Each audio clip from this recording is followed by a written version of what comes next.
What's up guys, Spin Firearms here, and if you know me, I carry a lot of different firearms. I have on average about 5 different carry firearms in my rotation at all times.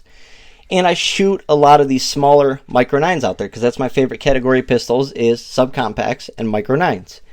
And there's been a lot of great releases over the years. We got the Mossberg MC2SC, we got the Canik MC9, the Springfield Armory Hellcat, the P365, the Kimber Mako, which is next on my list to get. The Ruger Max 9, I haven't shot it yet, but I do plan on getting one.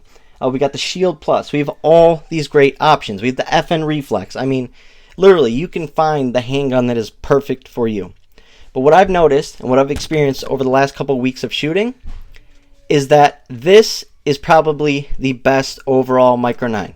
Now, do I like it better than my Hellcat? If you know me on this channel, I love the Hellcat better than any other micro 9. That is my go-to. I also love the Shield Plus. So is this better than those, or do I like it better? I do think it's a better overall handgun, but hear me out. I don't like it better than the Shield Plus and the Springfield Armory Hellcat.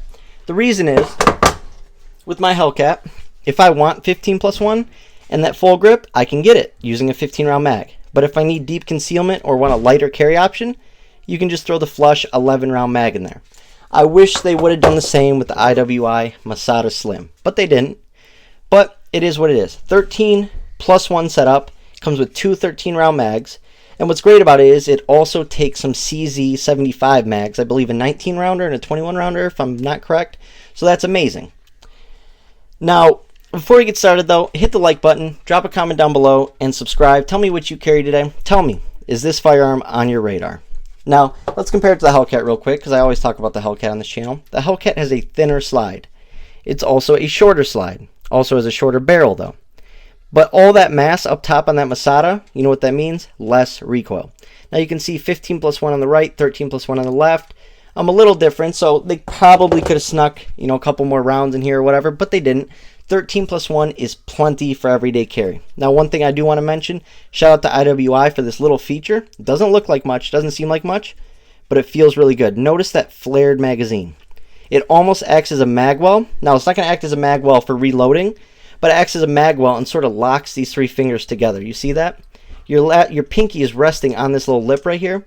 And another big reason for that is, let's say you have a malfunction that's real bad and very hard to clear. You literally can rip this mag out and use your fingers on those tabs, like pull tabs, for leverage. I love that. I think that's great. I think it doesn't take much engineering or much to do that, but I think it's just something great that you can add. Also, the texturing doesn't look like much. It's not the best texturing in the world, but it's enough. It's plenty to where I don't have to throw a grip on this thing, and it's going to be fine with sweaty hands, cold hands, whatever the case may be, you will be just fine. Ergonomically, this thing is a 9 out of 10. You cannot go wrong with the ergonomics on this. Very natural point of aim.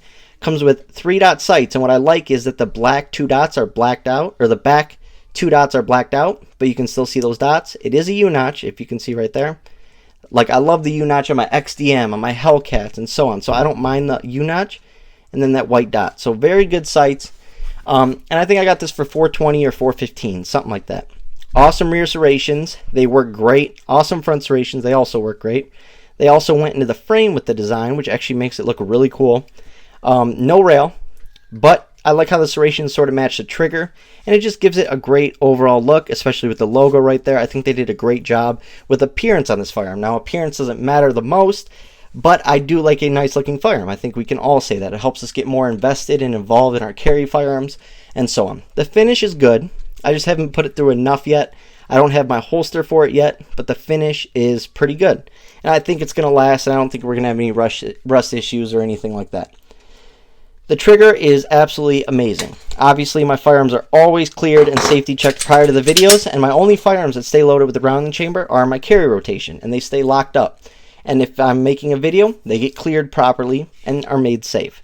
But that trigger pull, first of all, I want to say shout out to them for leaving plenty of room for a gloved finger. I live in a state that gets cold. It's getting cold right now. So I wear mag pull gloves in the winter. That leaves plenty of room to get this finger plus a glove in there, right? What I will say though is your distance from the back of the firearm to that trigger is going to be a little longer than most of the micro 9s. So if you have smaller fingers, it may not be the best choice. I wear size large gloves. I have like fat fingers, but I can still get my finger in there. I can still get on the trigger and manipulate it the way I want to. Now check out this trigger real quick. That trigger safety's got a decent look to it, or a different look, I should say. But so it's not a big deal. This is so light right here, it's not going to affect anything, right? Then you hit this nice wall, defined, crisp. You see that? No over travel, nothing. Just a little over travel, but not much. And then that reset. I mean, that reset is clean, crisp, audible, tactile, everything that you want in an everyday carry trigger. It's not too light, so we're going to have negligent discharges. You know, after you defend yourself and you're sitting around, you're unsure if there's other threats, you're unsure if there's other people around, you're unsure if he has another weapon on him, so you're keeping that finger on the trigger. It's not too light to where you're accidentally going to pull it. There's enough resistance to where you're going to realize, hey, my finger's on the trigger, I have all this adrenaline going through me, this is crazy, I don't know, I was scared, blah, blah, blah. And then you're going to realize, okay, my finger's pushing down too much, but I feel that defined wall. I need to, you know, maybe back off or, you know, start thinking, you know, what's going on. I know it's hard. In self-defense encounters, it's chaos, but that's just a good feature. That's why I don't like my carry firearms with too light of a trigger. Now, the main thing that makes this firearm so shootable, or I'll list them off. 1 is the ergonomics. 2 is the trigger. But 3 is that slide. You're going to notice, compared to other Micro 9s, except for the Canik Meta MC9, it's a much thicker, heavier, longer slide. Even more than the Glock 43X and stuff like that. Therefore, this thing shoots sort of like the Hellcat Pro. It's thinner, it's lighter, but it shoots like the Hellcat Pro. The recoil is so minimal on this. You pair that with this trigger and the ergonomics, this is probably the best shooting Micro 9 out there. Very comparable to the Shield Plus. They're two different firearms, but the trigger on this is just amazing. And I've realized that from putting a lot of rounds through it. I've been shooting this thing a lot. And like I said, when I go to the range, I train one-handed, I train off-handed. And this is one of those firearms, similar like that, my XD9 subcompact. When I shoot this one-handed, I'm just as accurate as I am two-handed. Off-handed, I'm not as accurate, but I'm very accurate with it for being my off-handed shots. There are plenty to defend myself if I ever had to use my offhand. And that's very crucial when it comes to training. Now, recoil like that, when it handles that, is... Sorry, guys. When a firearm has recoil that handles like this, I like to recommend this to people as their first carry firearm. 1, you're not quite getting a small firearm like the Hellcat, right? The Hellcat's just thinner in every way, smaller in every way, snappier. But for a first handgun or your first concealed carry handgun, it's very thin, it's pretty easy to conceal, and it's just going to be a great firearm to learn fundamentals on. On top of that, if you want to throw an optic on there, it is optics ready to go, and just a good firearm. This could also flex into home defense, possibly if they came out for a light that can somehow fit on this trigger guard, but you have those larger mags you can throw in it, so nothing to complain about the IWI Masada Slim. No, I don't like it better than the Hellcat or the Shield Plus, but is it a better shooter? Yes, it is.